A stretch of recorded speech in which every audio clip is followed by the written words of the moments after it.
FM 89.1, Radio Universidad. 10 de la mañana, 51 minutos y seguimos aquí en Radio Universidad. ¿Sigue el Galle del otro lado? Por supuesto, Ahí ¿cómo no? está, muy bien, Galle, siempre firme ahí. Estamos en comunicación, estamos como en una comunicación internacional, Galle, quiero decirte.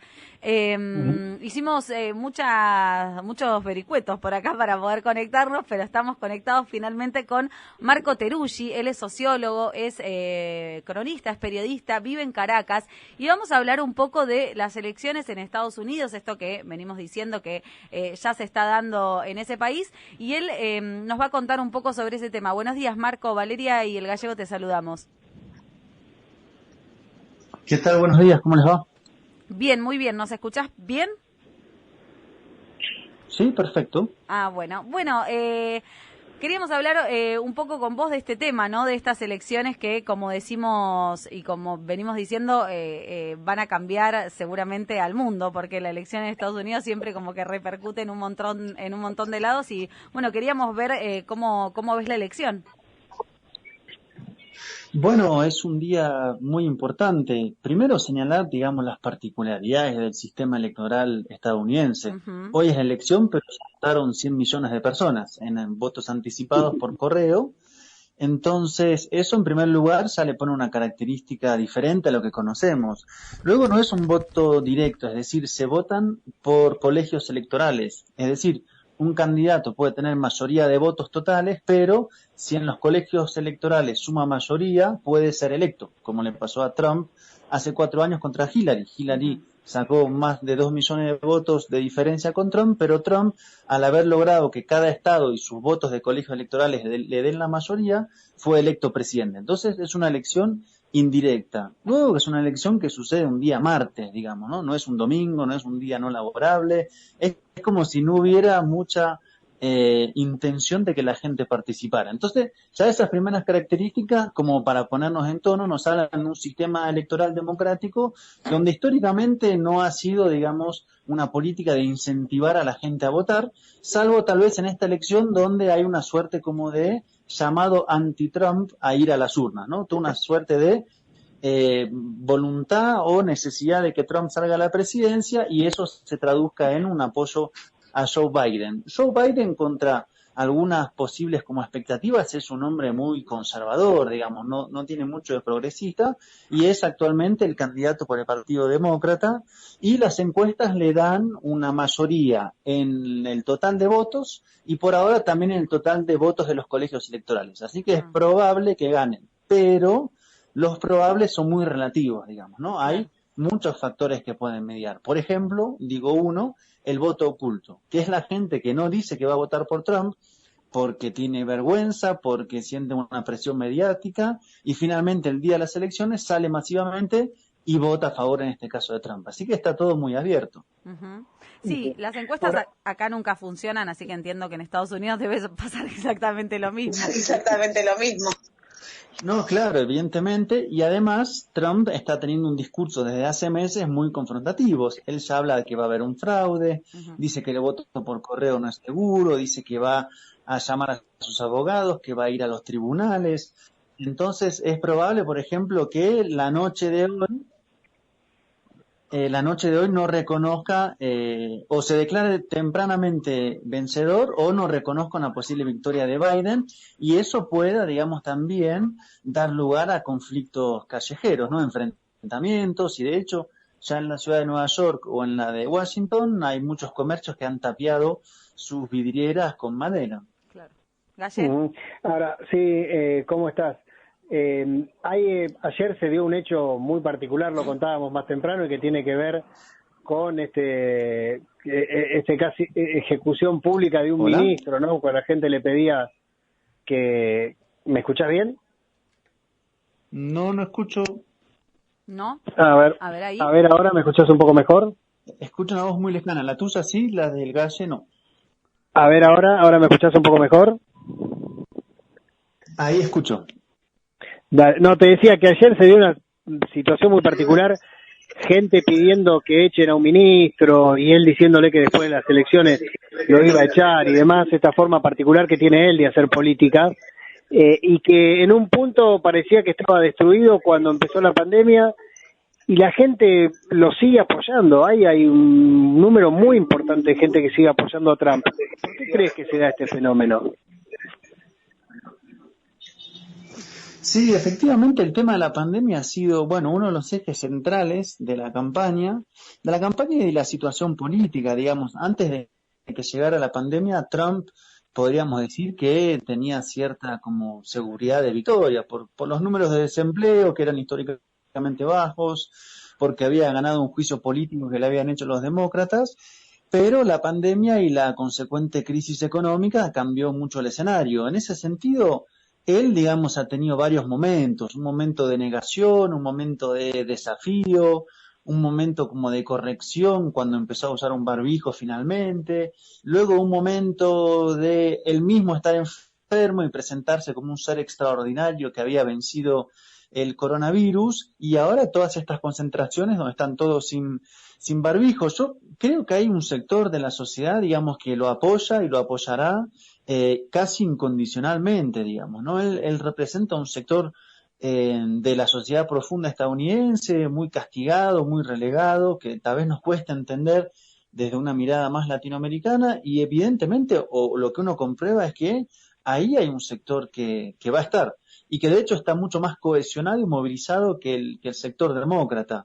Ahora, incluso si uno quisiera hacer un paralelismo, podría también ver lo que ha pasado en Brasil, digamos, donde Bolsonaro, Claro. que tuvo un estilo parecido al de Trump ante la pandemia, también tiene, digamos, una imagen relativamente positiva. Además es que se mezclan otras variables más. Pero digo, son tipos de liderazgo que evidentemente, y creo que esto es lo que hay que aprender también, logran una conexión y una lealtad con una porción de la sociedad que, para decirlo en términos muy sencillos, parece a prueba de balas. Sí, absolutamente.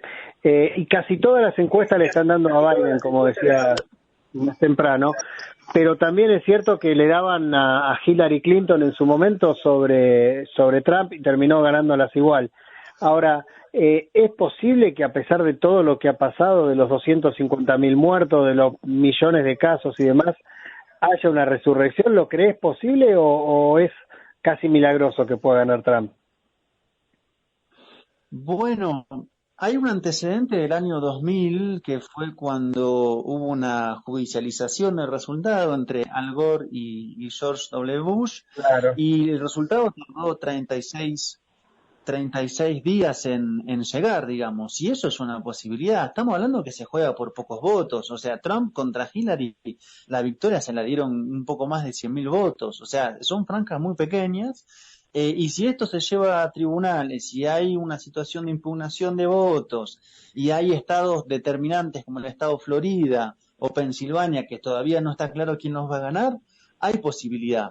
Ahí hay una de estas encuestadoras que hace también probabilidades de victoria, que dice que Trump tiene 10% de probabilidad de ganar, pero dice ese 10% es un 10%, no es cero. Si lo utiliza bien Claro. y tiene un resultado que de repente sorprenda, pueda que gane, a pesar de que Biden tenga 90%. Entonces, por ejemplo, se estima que muchos de los votos anticipados fueron a favor de los demócratas. ¿Por qué? Bueno, porque Trump tiene todo un discurso de que decir que esos votos no son fiables. Por lo tanto, es posible que hoy haya una gran participación del sector republicano. Así que yo creo que hay un escenario realmente abierto, y como bien decían al principio, las encuestadoras manejan márgenes de error importantes, también hacen operaciones políticas, o sea, hay que también tener en cuenta que muchos de los medios más reconocidos internacionalmente, pienso en el New York Times, pienso en el Washington Post, pienso en Bloomberg, bueno, son medios que responden, digamos, al lineamiento demócrata o que pertenecen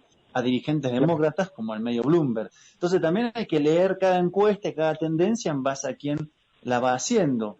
Ahí hay una página que se llama Real Clear, bueno, se me fue el nombre, pero es una que hace un promedio de encuestas. Ese promedio de encuestas le da 6,7 puntos por encima a Biden. Pero insisto, está abierto. La relación con Venezuela, y te pregunto y aprovecho que vos estás en Caracas, ¿a quién crees que le favorece? O a este momento de Venezuela, porque que tiene dos gobiernos, un gobierno paralelo que en realidad no ejerce.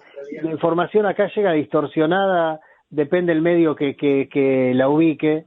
Digo, ¿cuál es el momento de Venezuela y qué le conviene a Venezuela hoy?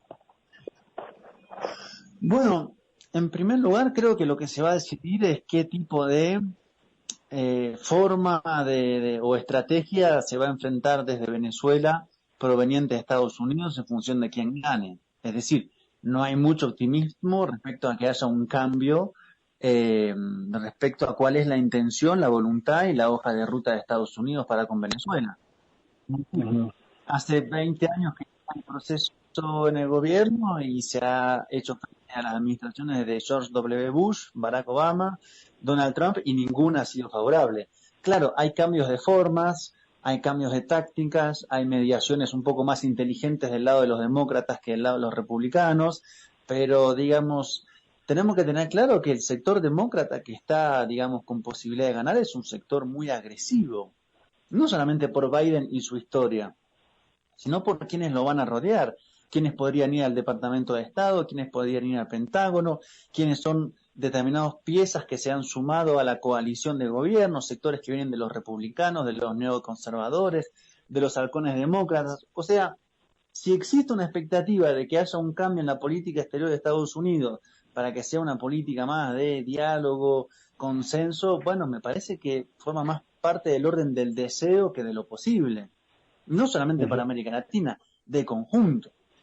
Entonces, ahí lo que se va a tener que ver es, bueno, a quién se va a enfrentar, pero que se va a enfrentar, se va a enfrentar. Y no solo para Venezuela, sino para América Latina. O sea, en los últimos 12 años en América Latina hubo 4 golpes de Estado. Si se cuenta Venezuela que no lo lograron, diríamos que hubo 5 intentos, de los cuales 4 triunfaron. Bueno, eso fue bajo Barack Obama y bajo Donald Trump. Y ambas administraciones apoyaron los golpes de Estado. Entonces, acá no hay uno bueno y uno malo. Hay diferentes formas, estilos, estrategias e inteligencias. Claro, y pregunto también porque en algún momento Donald Trump parte de su campaña la basó diciendo que enfrente hay una fórmula comunista, sobre todo por la candidata a vicepresidenta de Biden, con lo cual también ahí hay como una expectativa, ¿no? ¿Cuánto puede influir y cuánto hay de cierto en eso de que sea un poco más socialista, ¿no? Digo, teniendo en cuenta lo que es la política norteamericana. No, primero vamos a lo ridículo. Lo ridículo es que Trump acusa a Biden de ser pro Maduro y Biden acusa a Trump de ser pro Maduro, digamos. Ambos se acusan mutuamente de ser pro Maduro. Uno porque sería socialista, el otro porque sería autoritario. Pero digamos, ese es el nivel de bajeza o, digamos, puesta en escena de un supuesto debate de la política estadounidense. Digo, me parece que estamos asistiendo a lo que es, digamos, parte de una sociedad que evidentemente tiene signos muy fuertes de declive, para no decir de decadencia. Ya desde quiénes son los candidatos. 2 viejos millonarios blancos que se acusan y se disparan con cosas absolutamente, a veces, del orden de lo inverosímil. Ahora, ni Biden es un hombre que tiene una historia progresista, ni Kamala Harris tampoco tiene una historia progresista. Ahí me parece que hay que ser muy claro. ¿Hay un sector más progresista en el Partido Demócrata? Sí. Que tiene que ver con Sanders, que tiene que ver con algunos actores nuevos que han aparecido, pero que no son los que marcan la agenda. Por eso, de hecho, toda esta movilización que se expresó en los meses anteriores no necesariamente conecta con Biden. Si hubiera sido Bernie Sanders el candidato, supongamos que habría habido un vínculo más directo entre toda esta expresión callejera de descontento contra abusos policiales y autoritarismo, pero siendo Joe Biden un hombre que tiene un historial de haber metido preso a no sé cuántos afroamericanos, que incluso se lo echan en cara y solo puede decir que se equivocó, bueno, digamos, lo que hay de progresista es muy relativo.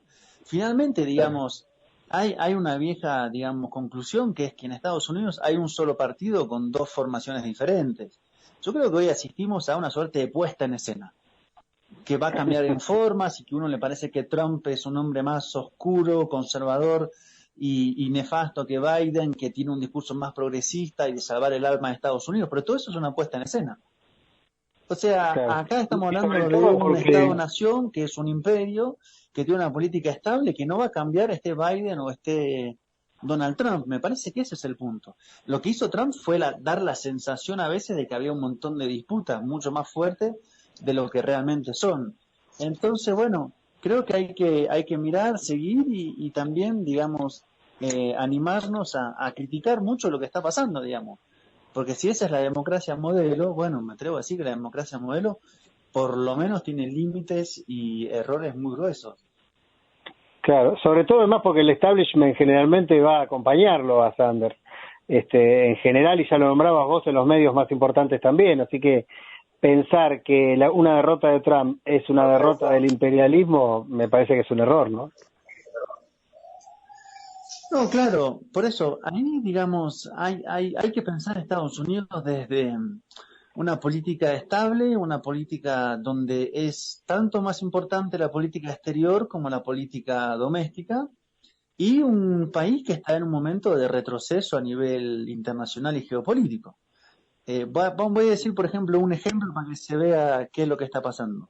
Mientras en Estados Unidos asistimos a esta suerte de debate o pseudo debate, y las frases de Trump que llaman la atención, y Biden que intenta ser un poco más cuerdo, y esta crisis con la pandemia, crisis económica, en simultáneo, en China se reunió el 5º pleno del Comité Central del Partido Comunista de China para armar un plan quinquenal hasta el 2025 y planificar la economía hasta el 2035 y ver cuál va a ser el crecimiento y qué tipo de circuito económico van a hacer. ¿Entiendes? Y han dado una buena respuesta a la pandemia, a la crisis económica, ya el PIB ha crecido 4% y están planificando su economía. Entonces, yo no quiero decir China es el faro a seguir, pero quiero decir, mientras en Estados Unidos asistimos a esta cantidad de crisis superpuestas de la economía, de la política, de la salud, en simultáneo, el enemigo estratégico de Estados Unidos, que es China, está planificando su economía de acá a los próximos 15 años. Y ha dado una respuesta buena a la pandemia y está vacunando. Entonces, eso es una amenaza para Estados Unidos. Eso es lo que está en juego hoy, que hay una potencia que está creciendo. Y mientras retrocede la potencia estadounidense, lo otro uno lee y dice, bueno, del otro lado sí están haciendo las cosas bien. Igual que Rusia, igual que toda esta geopolítica de la vacuna. No quiere decir que uno tenga que necesariamente que tomar partido, no, yo estoy con tal o yo estoy con tal. Pero si uno ve el mapa, se da cuenta que es muy interesante y que el rol de Estados Unidos está en retroceso y eso lo hace aún más peligroso. Sí. Los pone aún más alerta a los estadounidenses, sobre todo a los que les gusta como plantear como que Estados Unidos es el centro del universo y todos giramos como en torno de él, ¿no? Claro. Sí. Y la necesidad de Estados Unidos hacia América Latina. Y sí, tal cual, o sea, tal cual. Necesitan asegurar. Se cortó ahí al final, ¿necesitan? Asegurar el continente. Claro, tal cual. Bueno, Marcos, te agradecemos este contacto. Me quedé un poquito afuera porque si no escuchabas al Galle, pero te agradecemos que hayas charlado este rato con nosotros. Clarísimo todas las explicaciones y esperaremos los resultados, a ver si están hoy o en unos días, por lo que dijeron que por ahí el correo también se podía demorar. Así es, habrá que esperar hasta esta noche, medianoche y los días que sigan. Es probable que haya sido un acontecimiento de última hora de Donald Trump, que también lo sabe hacer y es la verdad un hombre experto en hacer shows televisivos como presidente. Tal cual, tal cual. Bueno, muchísimas gracias, te agradecemos, Saludos. Un abrazo grande. Desde la Universidad Nacional de La Matanza, Radio Universidad FM 89.1. Siempre cerca.